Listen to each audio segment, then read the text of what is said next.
Well, good morning, guys. I'm excited this morning to be able to introduce our guest. This is Reverend Greg Jones. And Greg has been a friend of Eric and I's for a long time. When we were just starting out in our ministry in Mahone Bay, we made a shift to New Brunswick, and Greg was our regional minister at that time. But Greg has been a part of our Canadian Baptist family here in Atlantic Canada for a long time. Greg had been a pastor at the Middle Sackville and Midget churches, just outside of, if you know, Sackville and Mount Allison University in New Brunswick. And then after that, when Greg was 33, he became the senior pastor of First Baptist Church in Moncton, which is one of our prominent churches, not just in New Brunswick, but throughout the Maritimes. And I know that for many of us who have had experience in years past taking young people to Spring Forth before the One Conference, First Baptist Moncton had a very special place for many of us. And then so came on staff at the Convention of Atlantic Baptist Churches. Today it's Canadian Baptist of Atlantic Canada. And Greg's role presently is the Associate Executive Minister, looking after areas of church renewal and missional church. And affectionately, he's been referred to as the matchmaker, because Greg really helps to connect pastors and churches and search committees as churches have vacancies, and as new pastors or experienced pastors are looking to move throughout our convention of Baptist churches. But more than that, Greg has been a real friend. I remember during our time of ministry in Midland, New Brunswick, we were really wanting to help our church have a bigger sense of mission and vision. And Greg came and led us through a few days of retreat, going through that process of looking, who were we as a local church, where God placed us, and what was the vision that God was laying on our hearts. And Greg really led us through that process as a congregation. But all that said, I am so excited, Greg, for you to be here to meet these guys. And this is Sunday morning coffee, and I believe you are a coffee drinker. Tell me, Greg, as you've been going through this time, I know there's been certainly things that we're all missing, but have you experienced God moving in any way through this time? Yeah. Well, to be honest with you, in some ways, so all of this will sound contradictory, because on one hand, this has been quite a busy time. A lot are finding, our pastors are saying, that on one hand, they're busier than they've ever been, partly, coming up to speed for some of them with new technology, thinking, how do we do ministry today? And so likewise, although we're not traveling, so I'm working from home, and my wife works with the CBAC as well, so she's working from home. Our office, we can go into our office. So our office is in Moncton. We're still ourselves living in Quistvansith. So maybe about once every 2 weeks, or we'll take a drive to Moncton. We want to be in the office for some reason during a day. And so it's been busy, but here's what I'm saying as well. It's also been a bit of sabbatical-like for me. I've never particularly wanted a sabbatical to this point, and never have asked for one or taken one. But it's been giving me some time to finish up some projects I need to be finishing. One is a thesis that's been hanging over my head, so hopefully I'm getting to the near end of it. I've been really just enjoying that work, to have some uninterrupted time able to do that. God's been kind of stirring in my heart around that. It is on what's it mean to be missional. Like in 10 years ago, we adopted this goal that we would have missional churches. Well, we changed the wording a little bit. I want to be preparing a resource for our churches, looking at what's it mean for a local church like yours, or it could be a church of 25 people or a church of larger, if they were to be mission edge. And I don't want to sound like I'm trying to get a commercial in here. In fact, I haven't particularly looked at this point, but I think I can say, some markers we've identified around what it would be to be missional edge is, first of all, the church recognizes it's the church, what I say is both gathered and scattered. So your church isn't just the church when you're together at your church at Bridgewater Baptist Church, but I always say, where would your people be Thursday morning at 10:30? That's where your church is. It's that scattering. You're still the church as you pulse out. So there's that. There's radiating hospitality, that we're a welcoming people, that people experience the hospitality of God through us, that if we're a mission edge church. The third is we're committed to speaking the good news in word. It's not that we just want to show the good news. We do want to be able to explain, why is it good news for me? The fourth one is, though, we also demonstrate the good news in whether it's giving the cup of cold water, whether it's, you know, it's wherever God calls us to be able to address physical need and alleviate suffering. And then the fifth one is in terms of partnering, that, you know, we can do things in partnership with organizations. Might be the local school, might be a Lions Club. It might be sometimes they'll join us in what we're doing. Sometimes we'll join them. It could be a business venture, whatever, like, you know, like a group of businesses wanting to help address food security, whatever it is. And then the last one is cultural intelligence, that we really seek to have understanding of the day in which we live.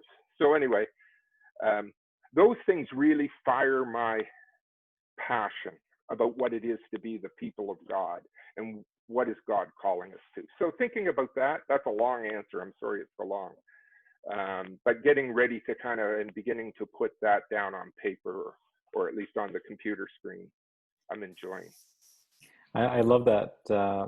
And each of your points deserve a longer reflection, but two things that popped in my head as you were sharing. One is the partnership is, it was a time when churches felt that when there were a partnership meant that our denomination or local church was working with someone else to achieve their own ends. You know, like, and I think now when good, healthy partnerships that I'm seeing in our churches and in our denomination, it's much more interdependent. So it's coming together and recognizing that our churches and the local school, or our churches and other churches in the community, or our churches and local police department have some of the same shared ends, and identifying those things that we all value and we want to work towards. Yeah, and to embrace that and see it as it's valuable and a part of ministry is pretty important. We've been using that question, you know, or statement. It's expressed in a bit of different ways, but it really began with our youth and family department. And they used this, you know, will you join God in changing Atlantic Canada one neighborhood at a time? And we've been shaping that. And I think, you know, joining God in our neighborhoods, that's kind of, we're using it more as a statement. Yeah. But as a vision for what local churches want to be doing, and believing that God's at work. It's not like, you know, having my old motorcycle where I'd have to kickstart it and prime it, and, you know, it's not like we've got to kickstart God into activity. We've got to be alert to what he's doing, and he invites us to be joining him and how he's moving. And I like to usually say with that is, you know, what's he doing in us? What's he stirring in us in terms of kind of a dream or a vision of what he might want to do? Or what's he doing through us already? I mean, it's not to say we've got to quit doing everything we're doing and go do something else. There's things we're doing that we're doing it because God's working through it. But what's he doing around us as well? You know? And I've had this conversation with people, but I would come down on the side, like, that can include, you know, this is a made up example, but like a community band. Like, do you join the community band? Maybe that's how God is blessing the community. And it's a place for us as believers. Now, I don't even play an instrument, so this isn't relevant to me. Yeah. But you know, to be there as salt and light, build relationship, just love people, let people love us. There's a mutuality, a reciprocity, that kind of partnership. You know, it could be the bowling league, could be the, you know, coaching minor hockey. Where's God at work around us? We used to think we can only be serving God if it has God's name attached to it, and we're beginning to say, where is God at work? You know, if God's a missionary God, where is he at work in our community around us? So we move away from this secular sacred divide, that this is my work for God and then this is my time over here. Anyway, those are the things I've been thinking about. That's why I get that, plus the coffee gets me all charged up. Well, and it really bleeds into that last point you made about understanding your culture and your context, and there's this great, you probably heard Brian. I know we both know Brian McLaren from his time here in Atlantic Canada.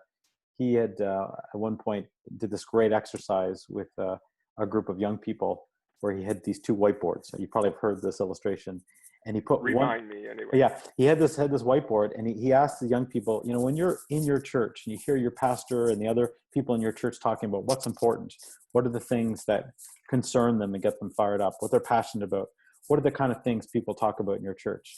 And he starts writing it down. You know, it's music, and it's how we're using our finances, and it's issues about homosexuality, and in just making this list of concerns that they're hearing people write about in their church. And he said, it's really interesting. You're obviously a part of a church has a lot of concerns and wants to be engaged. Now, tell me about your friends. When you're in school and you're in the community and you're talking to people, what are the things that people in your community are fired up about or concerned about or passionate about?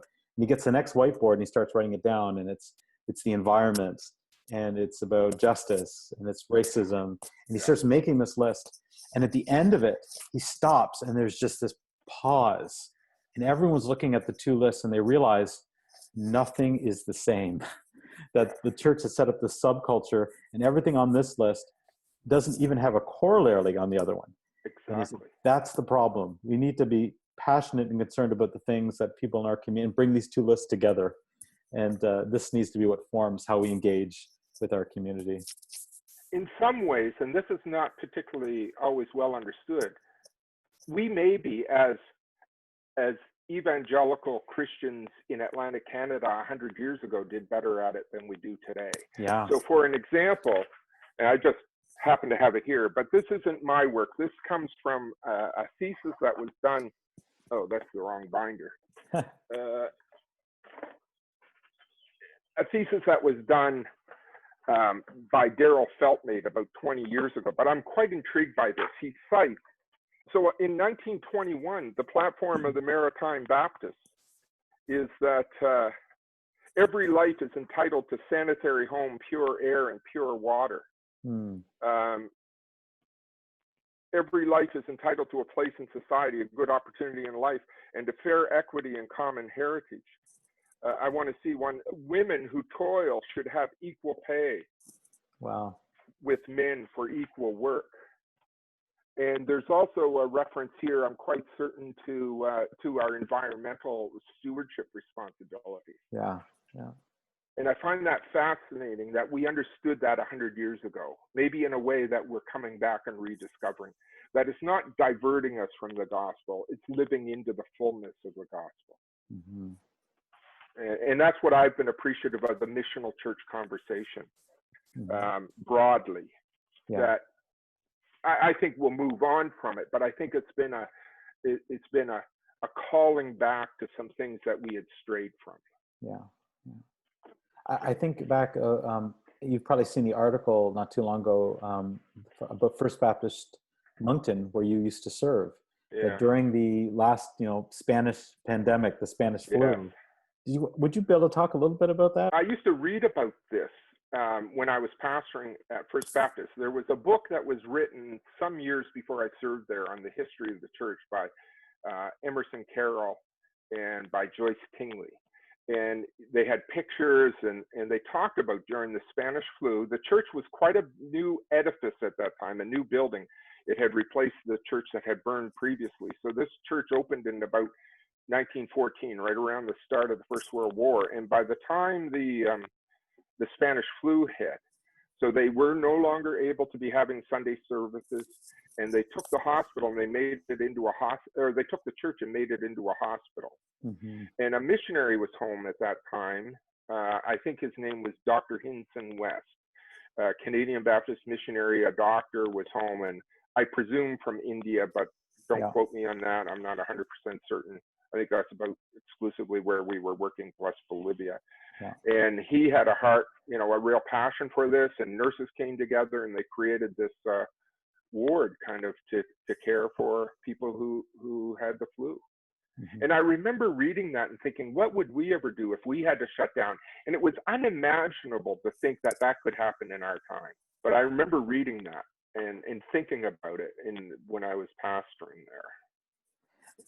It's so important to recognize that our history, our heritage as Baptists here in Atlantic Canada has had a very high level of social engagement. And, it has. going right back to the revivals, and sometimes, you know, we look at things and we think, oh, that was just prudishness. But even something like, the prohibitionist movement. I mean, there was a lot of social suffering Mm-hmm. that was happening because of the place of alcohol within the society at the time, where there weren't a lot of other safeguards in place. So if but I mean, that's just one example. But the rise for education, the passion for education, the passion for healthcare, a lot of those things came out. For protection for women, a lot of those things came out of people applying their faith to everyday life. Thanks so much, Greg. We so appreciate you, and we'll be praying for you this morning. It's been a joy. I mean, just to have the opportunity to have conversation with Aaron. Lovely to connect. And all the best to all the guys who will be watching this.